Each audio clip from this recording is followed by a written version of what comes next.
اور اجنبی لوگ ایوان سے باہر نہیں جائیں گے. یہ ہاؤس چلنے والا نہیں ہے. سر آپ نے سعودی عرب کو ملوث قرار دے دیا تھا رجیم چینج میں، کیا کہنا چاہیں گے آپ؟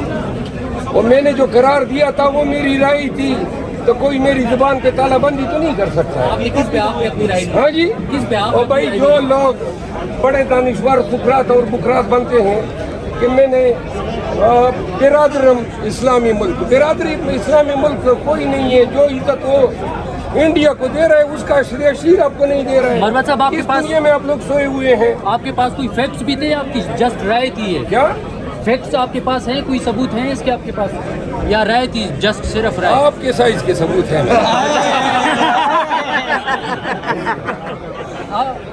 عمران خان نے کہا ہے کہ آرمی چیف کو میں نہیں چھوڑوں گا. مروت صاحب بتایا زرداری صاحب آدھی تقریر چھوڑ کر بھاگے، کیا وجہ بنی؟ دیکھیں اگر اپوزیشن کو یہ اسی طرح دیوار سے لگائے رکھیں گے، مینڈیٹ چوری کرنے کے بعد ان ریزرو سیٹیں چوری کی، یہ سارا ڈاکہ مکمل کرنے کے بعد جبکہ بدستور خان صاحب پابند سلاسل ہے، انہوں نے ایوان میں کہا آئیں جی مفاہمت کریں. بھائی چوروں ڈاکوؤں کے ساتھ گھر لوٹنے کے بعد کوئی مفاہمت تو نہیں کرتا ہے. مختصر سی بات ہے، خان کو رہا کریں. خان سیاسی قیدی ہیں، کوئی یہ عدالتی قیدی نہیں ہے، نہ یہ فوجداری مقدمات میں کوئی قیدی ہے. یہ سارے مقدمات جو ہیں انہوں نے صرف عدالتوں کے ذریعے مقدمات میں التوا کے ذریعے خان کی اسیری کو طوالت دی ہے. جو خان صاحب نے جیل میں بولا ہے کہ مشرف بی بی کا اگر مرڈر ہوتا ہے تو اس کے ذمہ دار آصف منیر صاحب ہوں گے، آپ اس بیان کو کیسے دیکھتے ہیں؟ خان صاحب ہمارے لیڈر کا بیان ہے، ہم اس پہ 100% مہر لگاتے ہیں. پی ٹی آئی کے لوگوں نے عمران خان کا جو قیدی نمبر ہے وہ جوتی کے اوپر وہ نمبر لگایا ہوا، آپ نہیں سمجھتے کہ ان کی توہین ہو رہی ہے اس سے؟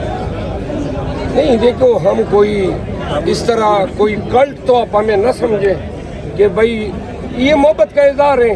مفلر جو ہم نے گلے میں ڈالے ہوتے ہیں، یہ خان کے پمفلٹ بنا کے ہم ایوان میں داخل ہوتے ہیں.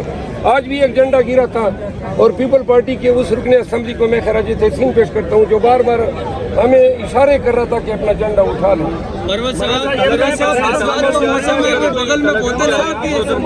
کیا کہیں گے؟ برسات کا موسم سر برسات کا موسم ہے، برسات کا موسم ہے، کوئی بغل میں بوتل ہے آپ کے؟ برسات کا موسم ہے. میں نے آج سیٹی ہونٹوں میں دبائے میں ایوان کے اندر گیا اور وہاں پہ ایوان کے اندر اسٹیج پہ ہماری لیلا زیدہ زرداری صاحب آئی ہوئی تھی. ہم نے سیٹی بجا دی اور بس زرداری صاحب کا ہم نے پرتپاک خیر مقدم کیا.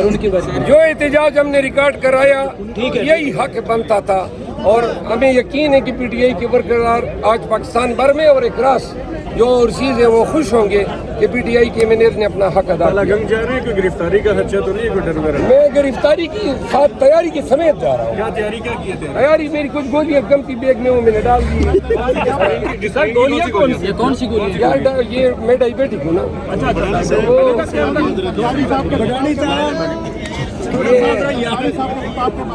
کیا جی خطاب تو نہیں کیا ہے، وہ منہ ہلاتے رہے، باقی تو کسی نے سنا ہی نہیں. خطاب اس طرح ہوتا ہے، کوئی لوگ سن لیتے ہیں. مرمت صاحب باہر کے مہمان آئے ہوئے تھے، کیا ایسا کرنا مناسب تھا وہاں پہ؟ باہر کے مہمانوں کو بتانا مقصود تھا تاکہ انٹرنیشنل کمیونٹی یہ جان لیں کہ پاکستان میں چوروں نے اقتدار پہ قبضہ کیا ہوا ہے. اور آج ایوان کے اندر پاکستان تحریک انصاف اور سنی اتحاد کونسل سے وابستہ ایم این ایز اور سینیٹرز نے احتجاج ریکارڈ کرایا. سب نے اپنی آنکھوں سے دیکھ اپنے ممالک کو بھیجیں گے کہ ایوان کے اندر جو ہے یہ صورتحال ہے. جو مینڈیٹ ہیں ان کا چوری کیا جا کر جو لوگ اجنبی ہیں وہ ایوان میں بیٹھے. مروت صاحب بتائیے گا، آج عطا ترڑ سے میں نے سوال کیا تھا آپ کی اسٹیٹمنٹ کے اوپر، انہوں نے آپ کو ملک دشمن قرار دیا تھا. ملک دشمن؟ جی میں اس کو سماج دشمن قرار دیتا ہوں. چلے جی، تھینک یو سر.